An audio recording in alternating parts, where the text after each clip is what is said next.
It's a conversation that was, widespread on social media, and some people didn't like the way the students were handled and all. And I really need to commend the team at UPSA, because not long after that, I saw that they had issued an apology letter. They had issued a very, very good write-up explaining how those directives were not just to, humiliate the students, but also to enforce a certain policy that were, outlined in the students' handbook. Yeah. UPSA has long been guided by a culture of discipline, integrity, and professionalism, with the dress code policy serving as a key pillar in preparing students for the corporate world. And this is quite instructive. That particular part of this letter that was issued by UPSA last week. But I mean, away from, UPSA and the institution per se, there's a broader conversation that we need to look at. Of course, the school had issued a directive enforcing a strict dress code for students. Among the items banned included unkempt hair, nose rings, anklets, bathroom slippers, tracksuits, and shorts. And this sparked some serious debate, not just about what is appropriate for an academic setting, but also how do we define professionalism or self-expression and inclusion in our institutions? On one side, some argue that this is a much-needed step to promote discipline and prepare students for the corporate world. On the other, the critics say it enforces outdated standards that could discriminate against, cultural identities, limit freedom of expression, and unfairly affect students from less privileged backgrounds. So today, let's broaden the conversation. Yeah, I need to know your take on this. Really, what should the modern university space look like in Ghana? I mean, does dressing a certain way automatically mean you're serious or professional? What's your take? Where do we draw the line between certain standards and policing identity? And I mean, this isn't just a student issue. I mean, it's a societal one. From schools to churches to workplaces, dress codes, they reflect how we interpret values, respectability, decency, and readiness. But are those interpretations evolving with time? Yeah, I mean, I saw some person comment on social media saying that, I mean, you can't say anklets are improper dressing. I mean, they were against it, or nose rings. Do you think these interpretations are evolving with time? I want to know what your thoughts are. Give me a call, 0302216541. Let's unpack this together, okay? Or you can WhatsApp me on 055-1111997. Are we shaping minds? Are we shaping appearances? What is your take on this? Is it outdated to talk about these kinds of dressing, especially in the evolving world? I don't know whether you bring the Gen Z argument also in here as well. It looks like the Gen Zs have their own way of dressing. But anyway, what are your thoughts about this? 055-1111997. That's our WhatsApp number. You can call me on 0302216541. Do you think more institutions should enforce a strict code of, dressing? Especially institutions like UPSA, who say, look, we want to prepare students for the corporate and professional world. And so they need to show up and look the part. What do you think? Let's hear you. Hello? Lexis. Yes, sir. How are you doing? I'm fine, bro. How are you? I'm okay. What's your name? Oh, I'm Nene from Dansuma. Okay, Nene. Talk to me. All right. Lexis, we were in this country when a Rasta boy got an admission to Action Water. And there was a whole labaloo about it. Either he cut his hair or he's not that admitted. Remember? I remember that issue very well. Okay. Within 3 years, the guy completed. And we also had many scholarships were coming his way from universities outside this country. Right? The rasta on his hair, the rasta on his head did not prevent him from learning or getting what he was being taught. Look, there's no religious country in this world like Ghana. Yet we are one of the most corrupt people in the world. Look at our politicians. Don't they come from amongst us? Sundays we go to the same mosque, the same church. Fridays we go to the same mosque. Look, if people have values and they really treasure it, you will not force them. They will not be forced to adhere by it. The maximum years these young guys will be in the university is about 4 years. Okay, so you force them to dress up, and after 4 years they leave, and then what? You go to their houses to enforce their dressing. No, but Nene, at least for the period that they're on the campus, they want them to have that professional to what outlook. Effect? My point is that to what effect?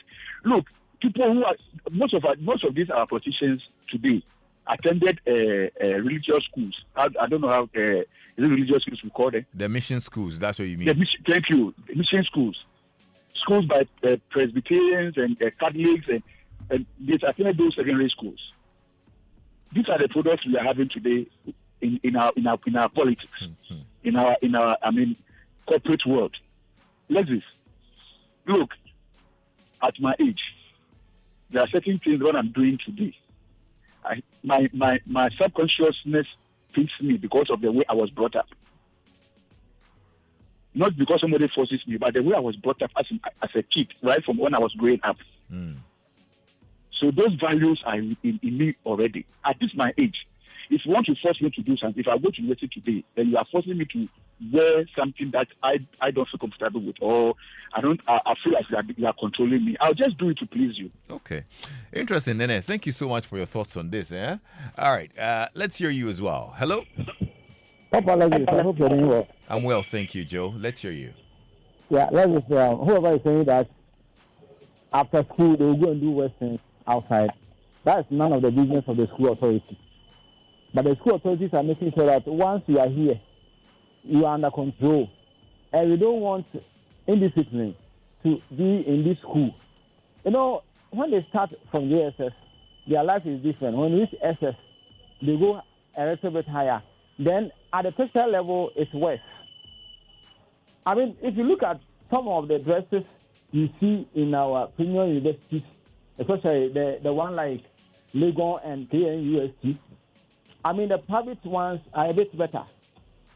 Even if it's alleged or people are saying that some of the ladies will even excuse my word, though, they open their legs once at lecturing room. When during lectures, they open their legs. And they confuse these lectures. And because they don't want to learn, they want to dress and show up their bodies for people to come for them. They don't learn. So when I open my leg for you and I entice you, probably maybe you give me some marks and you take me somewhere. So I think it's very important that at school, once you are at this school, you make sure discipline should be with you. Okay. So that code should be checked. Okay. Thank you. I'm grateful for your thoughts on this. Let's hear you. Hello? Yeah, hello. Good afternoon. Yes, welcome. Yeah, thank you very much. Abu Mohammed from Japan. All right, Mohammed, let's hear you. Yes, they say, what is the problem with their dressing? Are they naked? Or Lexis? Listen, if you forget about dress, you understand? You know, our Muslims, they wear big dresses with mayafi and hijab and all that.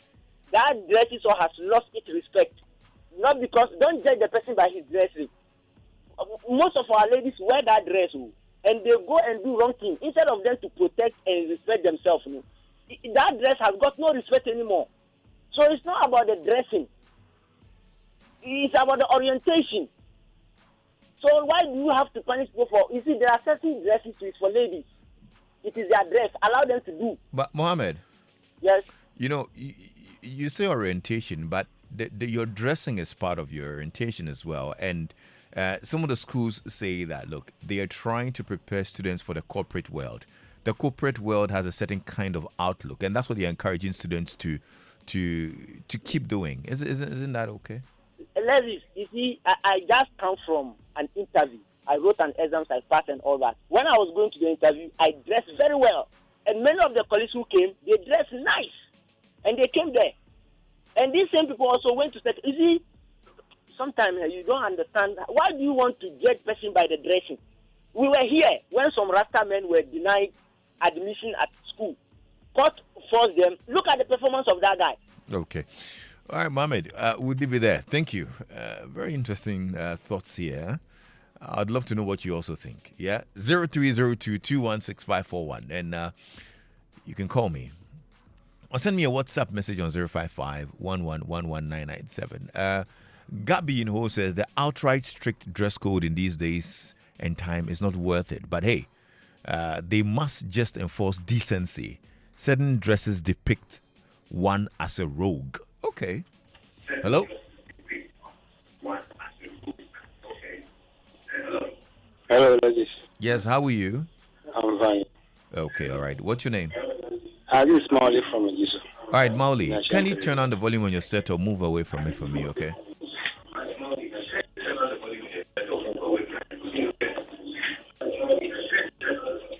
Hello, Mauli. Is it okay? Yeah, is it okay? Yes, better. Go ahead. What is the essence of having rules and regulations in society? For us to conform to the rules and regulations. Besides, in every institution, there are rules and regulations. You see, the sort of person you are mirrors where you are or the institution in which you are. So they are trying to correct them so that when they go out, they will do the right thing. So the essence of this is to make them conform to society, so that the society will not look at you as an odd or different person in society. Yeah. Okay. So you think that once you're in that setting, you need to conform to the rules, and especially when it's been outlined in, let's say, a student handbook or something of the sort, right? Yeah. Okay. Mauli, thank you for your thoughts. Yeah, Anthony sent me a message and says, Lexis, when parents enforce dress codes at home, their children will not go outside or dress in rags. My mom, who sells at Asafo Market, one time pulled my pants up because it fell below my waist. This was the time we had the Otofista kind of dressing. I don't go out dressed anyhow. You put passwords on your phones and gadgets, but when it comes to your body, anything goes. Seriously? This your password analogy there, Anthony. All right. Hello. Hello, Lexis. Yes, sir. How are you? By God's grace, I'm doing fine. What's your name? I'm Emmanuel.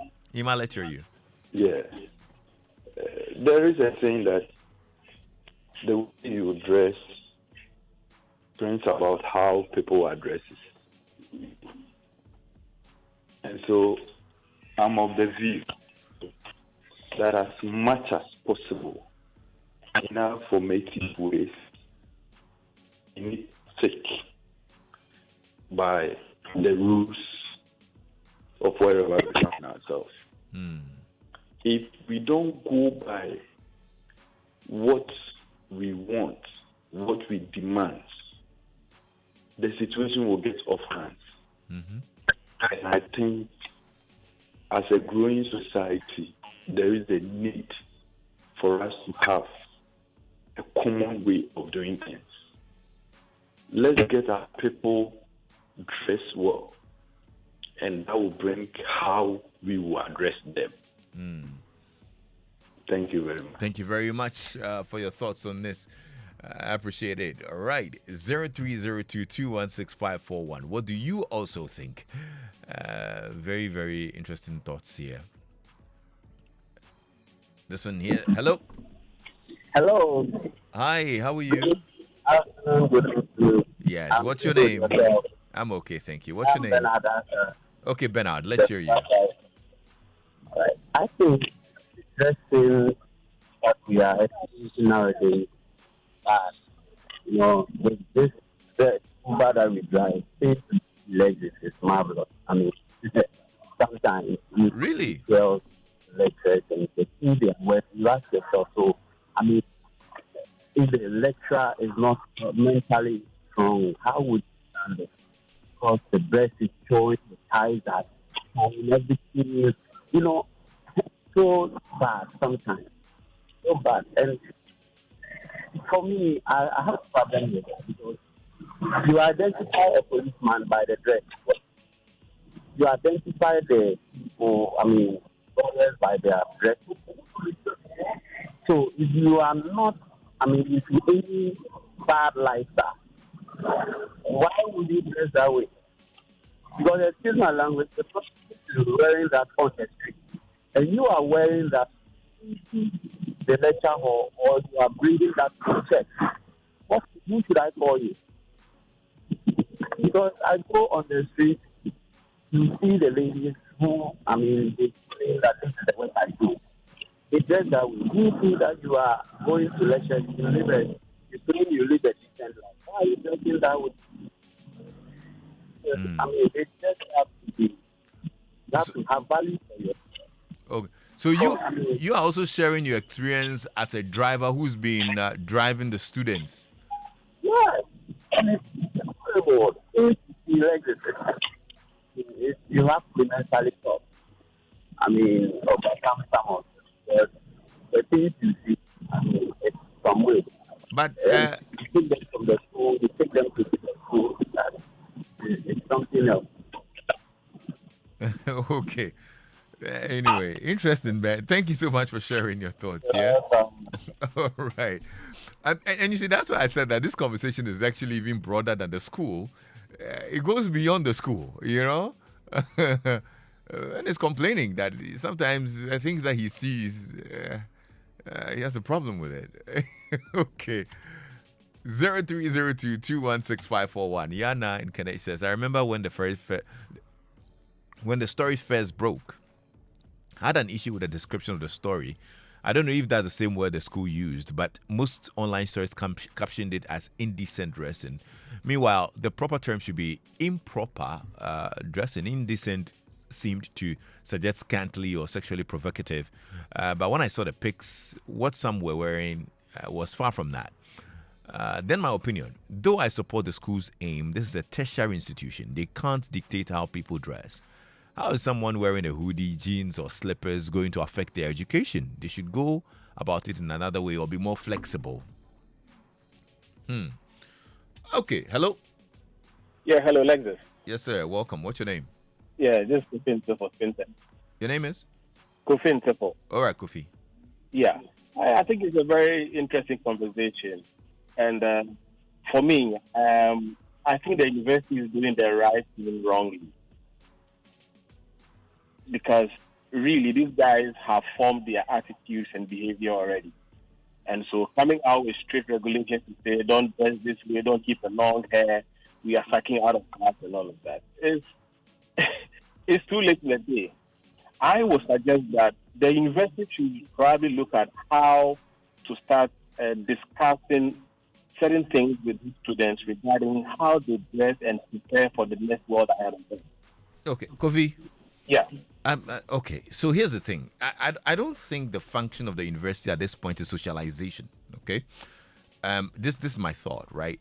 The university is a community, and they're saying that if you're coming into the community, this is where we want our students to head towards. We want them to head towards a corporate environment. And now the corporate environment has some, dressing semblances, right?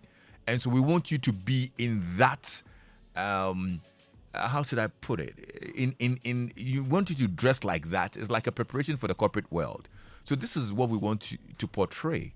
And so they put it in the handbook. So it's not really about, socializing you from a young age as a child or whatever it is. But from our community and what we want to portray, this is how I want you to look.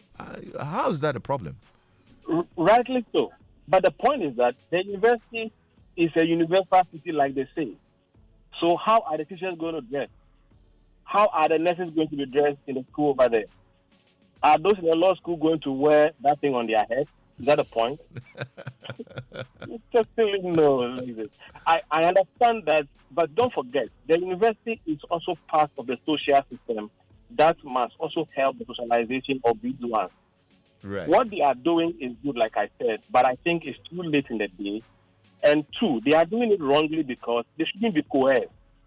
They should not be coerced. One caller made a point that the values we learn from home helps us to become who we have to be in the future.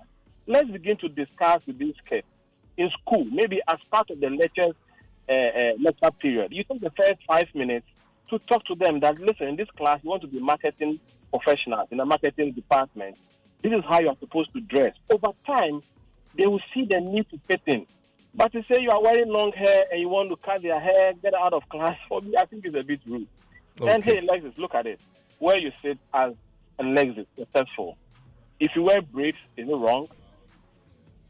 No. So what is corporate? Now you go to most of these firms, the IT guys, you wonder if they are in suit and tie. Even the banks have stopped wearing suit and tie. They are in t-shirts, Monday to Friday. So what's corporate? So really, we just have to get these guys to find purpose in their life and the larger society than to say, well, you are in a law class, so don't wear this, don't wear long hair, don't do this. It's too late in the day. They are doing the right thing, but for me, wrongly. Okay, all right. Okay, thank you so much, man. Yeah? All right.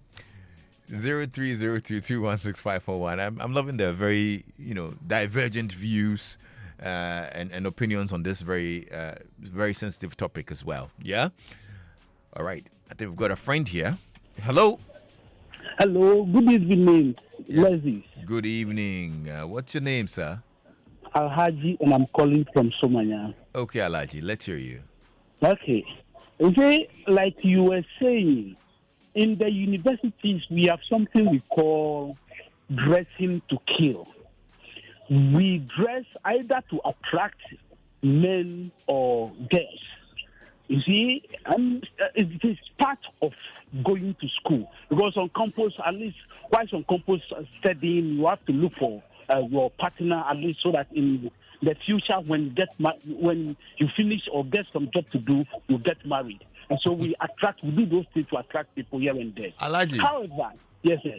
I'm sorry to cut you, but when you say we, you made it sound like it's a general thing. Are you referring to you? Or because when I was in university, I had like 3 shirts. It was not to attract anybody. It is because we're not having much. Okay. So it was because we are not having much. But those who have a lot and can afford, even those who cannot afford, are doing their best to do something at least to afford much. Really? So that they can attract people. Wow. It is not only about academics. It is about looking for partners too on campus. And so, but okay. However, dressing some ways that will be outrageous and out of this thing is something else. It is something we'll have to take. Okay. But the question is, who takes that? So psychologically, I think we have to prepare every single Ghanaian who gets into the university to dress well so that in the future we are not seen as evil or bad people. Okay. Thank you. Alhaji. Yes, sir. Just a quick one. So, were you able to attract and get a partner when you were in university? Unfortunately, surprisingly, not. Alhaji. You see, these are some of the intentions. Alhaji. My God. You made my day. Have a nice day, man. Yeah. Are you serious, man? Charlie, Alhaji's made my day. Alhaji dressed for campus still. Oh, Charlie. I mean, when he was talking about it, I was just thinking about it that, me on campus, did I ever think about whether my dressing will attract somebody or... Charlie, the shirt, we have like 3. You rotate them, wash, rotate, and things. So which one is you are... Anyway, so he said maybe we didn't have. And I wouldn't be now. They're attracting. Forget it. Anyway, thanks a lot, guys. This has been a very interesting conversation. I mean, for me, the conversation isn't just about one university's dress code. It's about how we as a society define respect, identity, and of course readiness for the corporate world. Just as UPSA, try to put it out there. Appearance matters in some spaces as well. So does context, culture, individualism, and all of that. We need to express ourselves away. The classroom should be a place of learning, not judgment. While we must promote discipline and professionalism, we should also ask, are we preparing our students for the world or shaping them to fit an outdated image of it? Well, I'm grateful that you all called in to share your thoughts on this. It's been a very interesting conversation. There's so many messages I couldn't read. Apologies for that. But let's go check out what's happening in the world of news. It's 5 o'clock.